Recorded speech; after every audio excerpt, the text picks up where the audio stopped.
And then to give Spurs credit as well, they've got the same record as City, so it's good to see that, you know, even at this early stage of the season, some teams are still very much along for the ride. And I like what Arsenal are doing this year, and I think going into this game, them being favourites to a team who, you know, this is the best Spurs have been for such a long time, it makes for a very good footballing game. And I guess the only difference for me is that although Spurs have got all those results, some of those performances haven't necessarily matched what we sort of expected for them. But then you then say, well, they're finding ways to win games. And, you know, people can be critical about Arsenal in terms of the teams that they've beaten.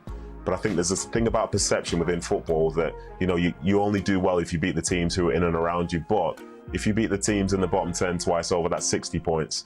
Let's just make it clear, if you want to be successful, you have to accrue those big points, because you know those other teams are going to be doing it. City traditionally do it, Liverpool do it, and that's one of the reasons why they end up at the top. So it makes for a great occasion, should be a great game, and I suppose those odds of evens for Arsenal, you know, they're currently the best team in England, so why not? Do you want to talk about this? You're going to be here later this week, so you don't have to say anything. Have we got much to talk about this week? Well, to be fair, it's a good early third and fourth playoff place, isn't it? Game. Right. About right, isn't it?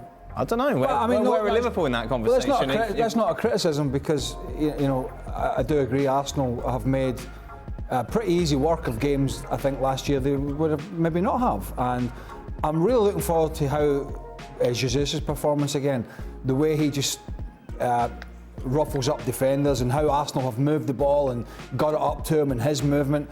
I think if Zinchenko and Tierney are out, that's a huge problem. And I mean, that could tip the scales. I shouldn't be saying that about fullbacks, but they've been so strong in the fullback position, particularly the left side. But I just fancy Arsenal a little bit if everybody's fit, because of the way they've played and they've moved the ball. And Tottenham, I'm not really been surprised, because their manager is quite negative.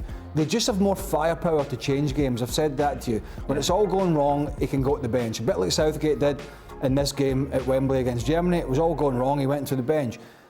Conte's able to do that more this season than he was last. But I've really liked what I've seen from Arsenal.